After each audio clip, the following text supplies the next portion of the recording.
good morning or good afternoon, depending on what time you are hitting play.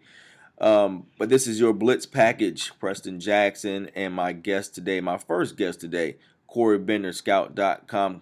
Corey, how you doing today? Good. Thanks for having me on, man. How you doing? Doing well, man. Doing well, doing well. A lot going on, and you and I were just talking. The football season is almost coming to an end with the regular season here. Within the next few weeks, to be coming to an end. We'll start playoffs, and all the excitement from the off season leading up into the season now kind of is a wash because it seems like it just flew by, huh? Oh man, so that's the thing. It's just all the traveling and just obviously with all the multiple games each week. Once you actually, like you said, man, once Thursday and Friday's over, the weekend goes by quick. It's already on to the next game weekend. Like I said, in this kind of profession, this kind of job field, man, everything goes by so quick. You're always working on the move and doing all these games. And like I said, I wish it was a little bit slower. I wish we had about 3 more games on the schedule, but just one of those things we have to deal with, man. Just one of those things, man. But even if with the season flying by, we still have a lot of drama going on with commitments and prospects and recruits and underclassmen. And let's jump right into it. I Yep. know you've been busy across your Twitter feed and reporting all kind of recent commits. Drop a few on us, man. Some big ones that have gone over across the state with recent commits. Yeah, I'll actually start here in our backyard, man. We'll start with Jabril Stevens. I know it's been about 2.5 weeks now, but since we haven't really touched on it yet, I thought Jabril Stevens to Louisville. I thought that was a really good pickup for Louisville. I know it was mostly down in Kentucky, Louisville. Those two bluegrass state schools were battling out for a while. He loved both schools, but with the momentum Louisville has right now, they have limited roster spots right now as far as their recruiting class. I think they're only going to take about 3 or 4 more. But I think with Jabril's case, I thought with him, he's a good hybrid guy. He can stand up. I think he'll be obviously he's a kid who wants to play outside linebacker, but I think definitely he'll have his hands in dirt at defensive end. Real active, real disruptive hands. I like his anticipation around the line of scrimmage as well. I saw him play twice this year, and I think both games he's batted down multiple balls at the line of scrimmage. I was kind of impressed by that. But yeah, to start with him, I thought that was a good pickup for Louisville. I don't think he plans to take any other official visits. I think he's just pleased with where recruiting is. You know, with Bobby Petrino, I don't see him leaving. I don't think anyone does. I think with it being his second time around at Louisville, I think he's comfortable. He's grateful for being there again, for getting that second opportunity. So I think with him, he's happy with recruiting. He's going to stay put with Louisville. But kind of branching out a little bit, we can go with Colin Wilson, another kid that's committed to Louisville, a scout 300 prospect, top 300 player regardless of position, over at Green Cove Springs Clay, kind of up in the Jacksonville area. Big bruising back, 6'1", 220 pounds, a top 15 running back nationally. And this is a kid that offers from coast to coast, from Florida to Auburn, all the SEC schools, Tennessee. I mean, you name it. But Louisville was the one school that was so consistent. And the big part of that's Colby Smith, the running backs coach. He made him that top priority. And this is a kid that's really not into recruiting too much. It's kind of well reserved when it comes about recruiting, kind of when it comes to talking about that stuff. But Louisville stayed persistent. And they kind of kept doing what they're doing, and they got his commitment, which was huge. And one last one I mentioned, man, is Amari Carter, who just committed to Miami over the weekend. He's a kid out of Palm Beach Gardens High, a real high character, instinctive, really good football IQ, a safety down there in Palm Beach Gardens, 6'2", 185 pounds. It was down to Miami, and obviously your alma mater, Notre Dame. He visited Notre Dame a week and a half ago. Love the visit. They obviously have a few guys out of Palm Beach already up there that he's friends with, but Miami did a good job of recruiting him hard, and they obviously have the opportunity to get him on campus more, obviously, with being only an hour from his home. So Miami really took advantage of that, got him on campus about 5-6 times, and I think that's what really won him over compared to Notre Dame. He's only been to Notre Dame once, and he loved the visit, but it was just too hard to say no to that nearby school that he's visited so many times over the past year. But those are three guys definitely that highlighted this past 2 to 3 weeks when it comes to recruiting. Mostly the last 2 weeks. Amari Carter, Colin Wilson, Jabril Stevens. Again, Corey Bender, Scout.com. I'm Preston Jackson, Big County Preps. You're listening to the Blitz package. Let's keep it moving. You have expected commits, Corey. You got some stuff going around. Some birds in the air. They're dropping little notes here and there. What expected commits are you expecting soon? Yeah, there's one I want to mention. I think we can kind of both, by the way I'm wording this, I think you kind of know what I'm kind of referring to. But there's one that should be happening pretty soon. They're kind of adamant about me not kind of teasing them and not really giving it out or really trying to give a clue. But one kid I'll definitely mention here is Sean Shivers. He's a kid down in Hollywood, Florida, Chaminade Madonna, really powerhouse school down there. about 5'8", 170 pounds, a real shifty, all-purpose back. Who's going to obviously play in the slot. That's where I think he'll play in the next level. He'll be committing tomorrow night, man, and that's down to a host of schools. West Virginia's in the mix, Auburn's in the mix, Virginia Tech. But when it's all said and done, I think he teams up with Auburn. That's my prediction going into tomorrow's announcement. Like I said, he went up to campus there over the summer.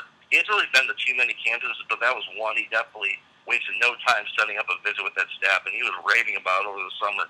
There's some people that thought he was actually going to commit over the summertime, including myself, but we decided to wait this out. I spoke with him 2 weeks ago at a game, and he acted like the decision wasn't going to be coming anytime soon, but that quickly changed. I think he can, sat down with the ones closest to him and decided, like, hey, why wait? I know where I want to go, so I'm going to go, as far as what school I'm going to pick. And I'm expecting that to be Auburn. He's, like I said, he's one of the state's best running backs for that 18 class.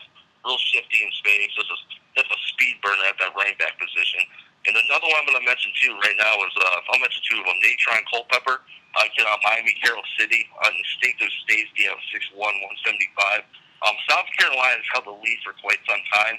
He officially visited this past weekend.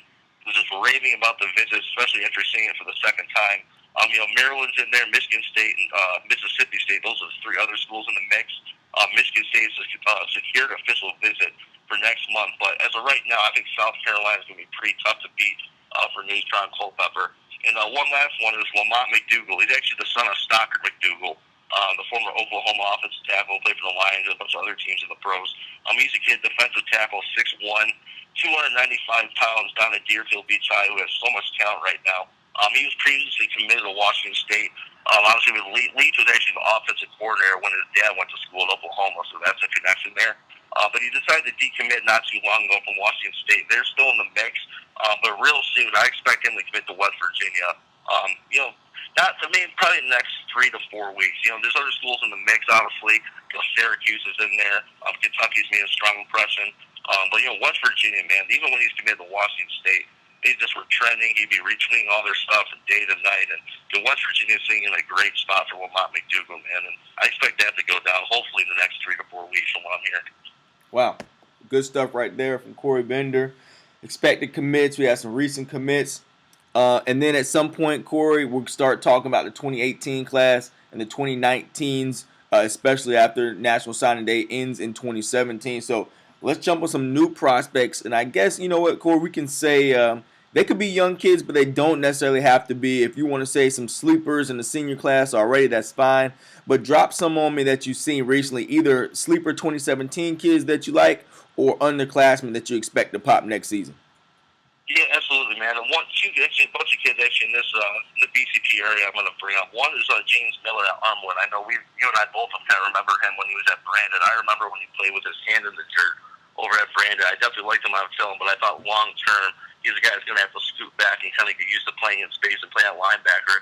I've had the opportunity to see him twice this year, and he's definitely caught my attention. He's a productive kid. The kid you always hear in the PA speaking, man. Like it seems like every other play, all you hear at Armwood's home field is James Miller on the tackle. And the kid's a tackle machine. I think he still has to kind of work on his lateral quickness, work on his explosion a little bit. But like I said, 6'1", 225 pounds, maybe about 6'1 and a half. Has a decent frame as well. Real coachable. You see him, a good vocal leader in the middle of the defense. You see some new kids, they go to a new school, especially a school like Armour with all the talent they have. Maybe some kids don't want to speak up because, like I said, they're new to the team. He's a guy, like I said, the blend is right in that team. He's only been there. He hasn't been there that long. Half a year. And you can tell he's the one voice you hear on that Armwood defense. And East Carolina and South Florida have offered. But I expect more schools to jump in the mix here pretty soon. I know Iowa State, NC State, some of those Power 5 schools are definitely showing a ton of interest in his abilities. But he's the guy I want to see. I want to see him play in space before I kind of give a clear scouting report what I see from him. But he impressed me. He has to work on his explosion, like I said. But he's a productive kid with good size and a guy that really fills the gaps. It really kind of brings that pop at the point of attack when needing the ball carrier. Another kid I really like, man, is Telvin Lockett. Over at Largo, the 2018 receiver is kind of blowing up now. He reminds me of Steve Breston. He was playing the pros play at Michigan. Real long legs, real lengthy, a long strider who can kind of pick up ground in a hurry. He did acceleration too, especially when I watched his film. Like I say, he looks just like Breston the way he plays. He extends his legs, but he doesn't. I think he has kind of a deceiving speed as well. He doesn't look too he's fast on film, but you see him kind of get behind defense. I think he has that sneaky speed to get behind some defensive backs. Some of those long striders, man, are kind of deceptive when it comes to kind of seeing their speed and how they can get behind defenses. But he's a kid I like a lot, man. Real lengthy, he has to obviously pack on weight. But, the way he runs, his acceleration to pull away from guys in the open field, and just his overall length and ability to get better. He was a coachable kid, too, a real nice kid when I spoke with him. I definitely am a big fan of him. One other kid, man, I think a lot of people aren't really talking about. A lot of people don't really know too much about him. His name's John French, 6'5", 215-pound outside linebacker down at Palm Beach Lake. He's a kid. Through the first 3 to 4 weeks, he racked up around 10 sacks. And, he has to kind of work on his grades. He even admitted that to me. He's like, the biggest thing with me is just getting my grades up. But this is a kid, man, 6'5", 215 pounds. You think DN right there, as long as he packs on weight. But this is a kid who can really flip his hips at 6'5", can really change direction. He's a kid, a really intriguing kid. You can hope he obviously gets everything taken care of in the classroom first. But this is a kid, if that does happen, if a sleeper, whoever gets this, gets him close to sign day, is kind of getting a steal. He's more of a developmental project. Like you said, you have to get him stronger, pack on weight. But there's not many kids at 6'5", 215 pounds that can kind of flip their hips, change direction. And, his numbers are speaking for itself, man. I mean, like I said, right now he's about 10 or 11 sacks. He's having a season to remember. So we'll see with him. Yeah, his name's John French down at Palm Beach Lake. He's a 2017 outside linebacker DM that definitely could play for a host of schools. And we're just kind of waiting to hopefully get everything else taken care of first before those offers come in. I'll give you a few that I saw in recent weeks. First, we'll go over Lakeland. And actually, it's a trio of sophomores at Lakeland. Keon Zipperer, 6'3", 215-pound tight end. Yeah, he's a really good-looking kid, man. Catches the ball extremely well, athletic. Then let's go over to Gibbs, Pinellas County. Ladarius Henry, 6'4", 160-pound safety. 6'4", looks every bit of it. He's definitely got to put on weight, though. Skinny something, but I like his ball skills. And he's a physical something. And then over at Tampa Catholic, Chris Murray, and this is actually Chris Murray Jr. I played against his father. His father went to Armwood, and his son's now at Tampa Catholic, another sophomore, 6'2", 160 safety for Tampa Catholic. I like him. I need to see him develop. All three of these kids I want to get to camp first so we can see their athleticism up against some of the better kids. But these are three sophomores to watch. Chris Murray at TC, Ladarius Henry at Gibbs, Keon Zipperer at Lakeland. Let's finish it off, Corey. What's the rumor, man? Give me rumor mill time. What are you hearing about anything regarding prospects, recruiting, anything you got for me? Drop it on us. Yeah, man, some of those rumors will actually be as far as official visits, too. And one will start Bobby Roundtree, man. He'll actually, when I'm hearing, too, and I got that confirmed not too long ago, he'll be heading up to Illinois next month, November 4th, for his first official visit. And it's kind of been interesting in his recruitment. He probably thought a lot of the offers are done coming in, but obviously Michigan State just came in and they immediately secured a spot in his top 5, and we'll get an official visit. But like I said, he'll be going to Illinois November 4th for that official visit. Louisville, Virginia Tech, Indiana, and obviously Michigan State are in line to get official visits as well. I like Indiana here. Like I said, he even told me they kind of have a slight advantage with him just because of the whole connection at Largo with his former teammates up there. They obviously do a great job. Coach Fry does an outstanding job of recruiting that school. Like I said, he's going to take those visits to see what these other schools have to offer. But keep an eye on Indiana here. I'm really confident they'll eventually get him. But I'm hearing also that Illinois is pretty confident with him as well. So we'll see. Obviously, when it ends up with him. And another kid right now, man, obviously in our back here, Rashad Stewart over at CCC. He'll be going to Western Kentucky November 5th, so not too long from now. Cincinnati, Boston College, and Toledo are aligned to get official visits from him as well. But Western Kentucky, that seems like the school has really kind of made an impression with him. The only school right now that secured an official visit date. And some other guys too, man. We'll talk about the kid over in Fort Myers, Darian Felix. He's an explosive running back. We'll probably play in the slot the next level. Really explosive. Oregon's all over him. That's a school. It's going to be interesting because Oregon was a school that was really trending his recruitment, for months and months, and obviously with everything that's going on in Eugene as far as the whole job rumors with obviously Coach Mark's job security over there. You never see him with Trey McKitty.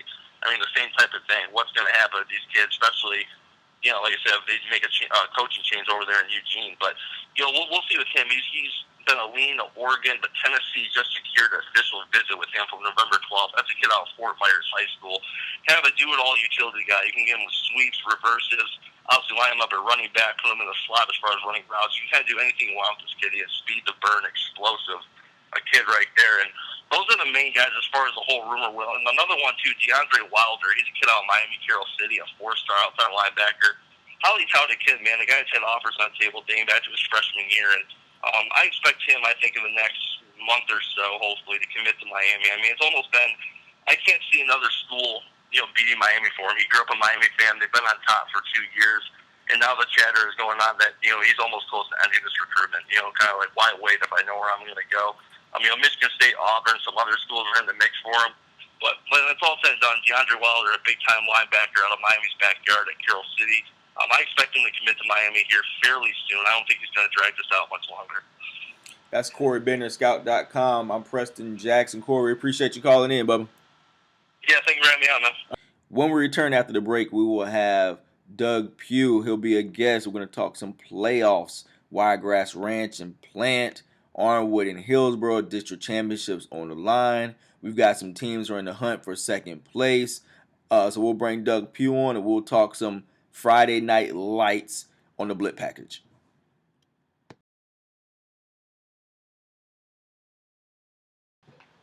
All right, as promised, Doug Pugh is on the line. Doug, how you doing, man? Good morning. How are we? Doing good, doing good. Playoffs right around the corner. However, still some crucial matchups that have to take place before we figure out who's penciled in as district champions, district runner-ups, and even possible tiebreakers that we're going to have to take care of. So let's start off at the top, man. Give me your top 5 crucial games that have playoff implications, games that will be played this Friday that have some big-time playoff implications. Well, you know me. You asked for a top 5, and you're not going to get 5. You're going to get 6 this time just because I don't play by the rules. So the first one is Plant at Wiregrass. That's an action, that one's to determine the district order of finish. What an unbelievable story Wiregrass is, but Preston, I think you can back me up on this. I mean, you can call me out if you haven't heard me say this, but I've been saying it for 2 years now that Wiregrass is a problem. A healthy Wiregrass is a problem for people. So this was, in my eyes, to be expected. Now, it's a tough ask that you're tasked with playing a team that hasn't lost. If they win Friday night, Plant hasn't lost in 12 years in district. That's a big ask. But I'll say this: I'm not going to make an official prediction because we have too many molehills. Molehills can be just as many problems as a mountain, so let's not make any more mountains. But the Plant minus 14 according to Pinko's. If I was forced to put a couple milkshakes down on it, I would take Wiregrass and that number. But we'll just leave it at that. I think it's a great game in the making, and I'm just happy that this game is relevant. I think Wiregrass is one of those programs that is set smack dab right in the middle of one of the up-and-coming hotbeds of talent for our overall area because it's just growing so fast out there in East Pasco. Anyways, the number 2 is Wesley Chapel at River Ridge. I think that this is a huge game, and here we are with Wesley Chapel. Unbelievable story as well. They're actually getting ready to. They're going to play Wiregrass the last week of the season. That game was moved. Thankfully, both those teams had a bye week the same week. From the week 2, I believe that was Tropical Storm Hermine that got that one canceled. But I like, I love the story that Chapel's had, but now they're forced to go into River Ridge, who, man, just gets it done. They got 24, 25 kids on their roster, and all they've done is run through. They're undefeated in their district. They beat the Zephyr Hills team that in turn beat Chapel last week. It's an unbelievable game. That game's on television. It's going to be literally thousands of people at that game. So this is kind of, this is what you want. This game, if River Ridge wins it, they're the outright district champs, and Zephyr Hills goes in. Wesley Chapel's fighting for their playoff lives, even only having lost one game. The margin for error is very, very slim. Number 3, CCC at Cardinal Mooney. CCC is a 3-point favorite according to Pinko's. I like this Cardinal Mooney team. I like this CCC team even through kind of their ups and downs. We say ups and downs with a one-loss team, but I think that the expectations were kind of a little bit higher than what it met. CCC kind of has now flown under the radar since their loss to Tampa Catholic. I think they kind of prefer it that way. And not for nothing, that potential first round matchup, if you're CCC, you want to win this game, obviously. But for another reason, you don't really want to go on the road to Melbourne Central Catholic the first round. You obviously don't want to have to face them. You don't want to have to face them in the first two rounds at all if you're CCC this year. But I know this for a fact. That CCC staff already has people breaking down that district anyways. They already are familiar with that district, and they'll know their opponent very well. I'm sure they focused on MCC because that's really who you got to get through in the first two rounds, then to get into the state semis. If you're the lower class, if you're in Class 3A. Game number 4, Hillsborough at Armwood. Man, this is what this is what this game should be every year, right? With one of the two teams undefeated, that would be Hillsborough. Armwood with the one loss to Plant. You still go back to that Week 2 game where we would have loved to see Plant and Hillsborough play. We don't know. We still don't know what would have happened in that game. I just feel cheated almost that we didn't get that game. But to this game at hand, that -13 is an interesting number if you're thinking about the number of milkshakes. Now, no official prediction on that one, but I'll say this right now: stranger things have happened in this game in the last 5-6 years, and you don't really know what could happen on any given night. This season has been absolutely kooky and strange, to say the least. And if you're Hillsborough, you've got a golden opportunity right now. I got to think that, if you stick around and you've got that game in the fourth quarter, you like your chances. And so on to the number 5. I put this one slightly ahead. If you could call it a tie for 5th. But there's TC at Lakeland Christian on Thursday night. Tampa Catholic is expected to win that game. But the reason why that game is so important is Lakeland Christian just one loss, and they could be out of the postseason with a loss to Tampa Catholic. And, just for this quarterback matchup alone, Austin Sessoms, versus Tate Watley is the price of admission alone. You've got Devin Barrett out there making plays, and this game should go in Tampa Catholic's favor. But with Wayne Peace, the head coach at Lakeland Christian, that can go ahead and put a game plan together, you just don't know right now. So even though I would put this game as one of my top 5, the game I really think makes it and deserves it in the top 5 is one of the other team in Lakeland, and that's the Tenor Rock Titans. Now listen, Tenor Rock was 6-4 last year in the regular season, and they were 1-9 the previous season. They hadn't won any games basically before that until Chris Davidson arrived. Now they're 4-4, 4-1 in the district, and they're only a 1-point dog going down to Bishop Moreau. Remember last year they had a 2-touchdown lead at home to Bishop Moreau and blew that lead in the final seconds of that game. So Tenor Rock's right back in the playoff hunt, and we just don't talk about them enough in terms of the job that has been done by Chris Davidson. So there are my 6 games with the playoff implications.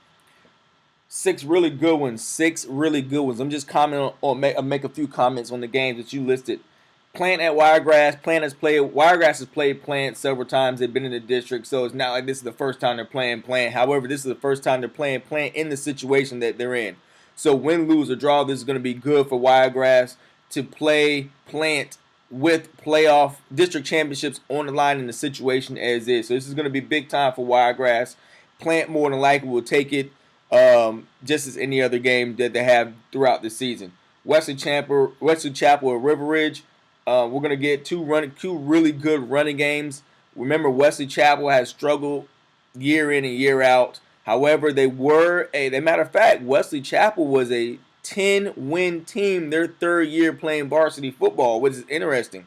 They won a district championship 3 of 4 years in that stretch in the early 2000s. So it's not like Wesley Chapel has not been in this situation. However, most people do not remember back when Wesley Chapel was somewhat successful. CCC Cardinal Mooney, we expect CCC to do some good things. That's a given. Armwood and Hillsborough. Armwood's gotten the best of Hillsborough since the I'd say about 2006. And then Hillsborough finally broke through. I believe that was in 2012 without having my notes in front of me, Doug. So if it goes along as history, if history repeats itself, Arnwood will get the win. However, that's why we play the games. Hillsborough undefeated. Arnwood one loss, only the plant. Tampa Catholic, Lakeland Christian. Tampa Catholic should win in the trenches against Lakeland Christian. And the quarterback battle is going to be one to watch. Devin Barrett, probably the X factor in the backfield for Tampa Catholic. And then Tenor Rock, you're right, man. You hit the nail on the head. Tenor Rock had not been successful at all until Coach Davidson took over. And then last year had a really good season. This year they're in the thick of things again. So some really good games you listed out there.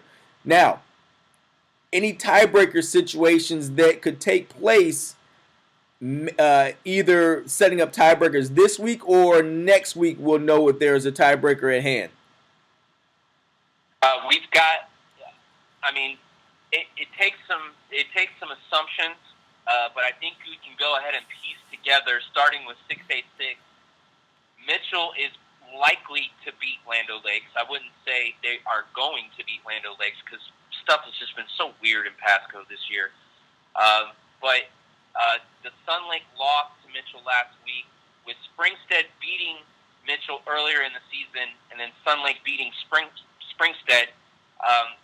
You've got a three-way tie if Mitchell beats Lando Lakes, and then Springstead beats a winless Pasco team, which we could, be comfortable in predicting. But that's the first three-way tie. We just had a three-way tie with that one not too long ago. 5A8 is the River Ridge Zephyr Hills Wesley Chapel district. If Chapel pulls off the upset of River Ridge, then you've got a three-way tie on Halloween night. And while I'm thinking about it, we've got Winter Haven and Lake Wales have rescheduled their game from Hurricane Matthew. That game will take place on Halloween night. So we are going to have football on Halloween night regardless. 3A4 that we just mentioned, if Lakeland Christian pulls off the upset of Tampa Catholic, then you've got a three-way tie in that district.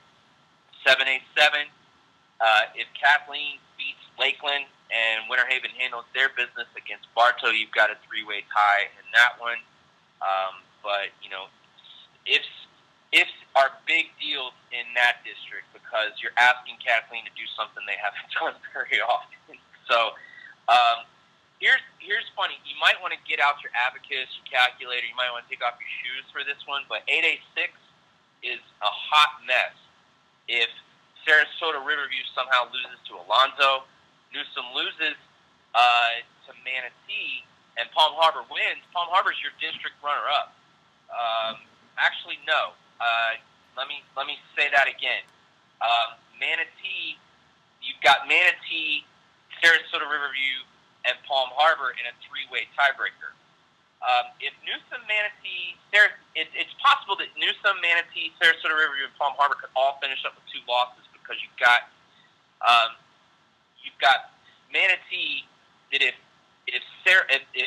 Newsom beats Manatee, they both end up with two losses in the district. If Alonzo beats Sarasota Riverview and Palm Harbor beats Riverview, then you've both got two losses there. So there's all sorts of nonsense that could go on in that. But you're going to expect Sarasota Riverview to beat Alonzo, and you would reasonably expect Manatee to beat Newsom, and that's where you get Sarasota Riverview as your district champs and Manatee as your runners-up in that district. There's a couple other things that could play out, but they're so far-fetched, I'm really not going to even comment on them right now. However, there could be, if Sebring was to beat Lake Gibson and Auburndale was to win, that's over Lake. I believe Auburndale has to beat Lake Wales. Then you've got some interesting things going on there, but you're asking a lot again of some other teams. So that's in it for a nutshell in terms of possible three-way ties. There's just a couple of them.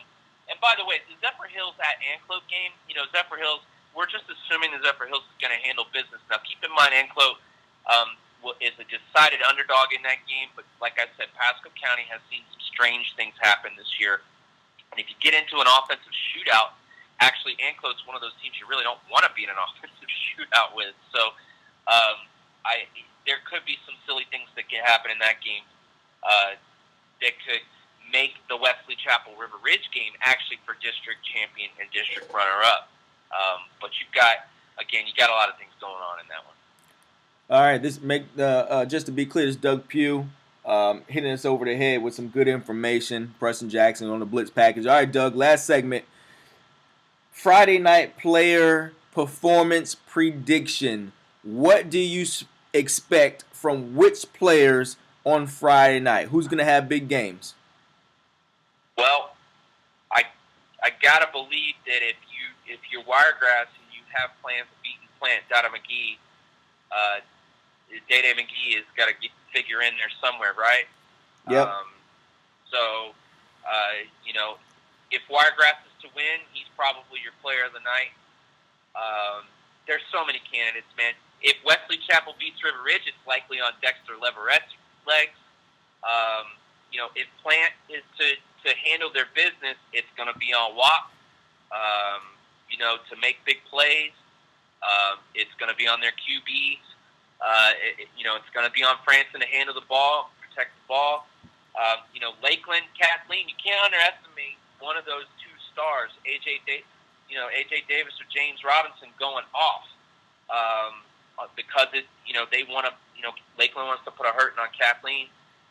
If that Tampa Catholic Lakeland Christian game turns into a shootout, then you've got Sessoms or Watley doing big things, and then you can't rule out somebody becoming a star in the Hillsborough-Armwood game.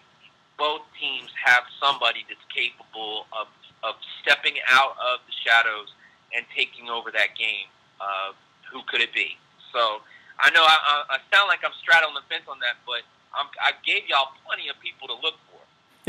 you definitely straddled the fence, but it's all right, man. You dropped the names. You gave them folks a circle on their in their programs when they get to the games. We should have some really good contests on Friday. Doug Pugh, Preston Jackson, Blitz package. Hopefully everybody has safe. Before we go though, okay. I mentioned we can't forget about Braden in Southeast. Okay. All right? Okay. So they are in a battle. They've got a pair of 3 or 4 teams. They're going to host Sarasota Booker. If Southeast wins, they're in the playoffs. They're going to be the runner-up to Hardy. But if Booker wins, then they're in the playoffs. It's an elimination game for Southeast. We want to make sure that Southeast gets their love because they're on the verge of making the playoffs, and they've had some pretty tough times around there. So, and not just that, big up. If Boca Ciega wins, they secure their position. They've got Dixie Hollins. If they win, that's only their 7th postseason appearance since 1953, since the school was established. Not bad, huh?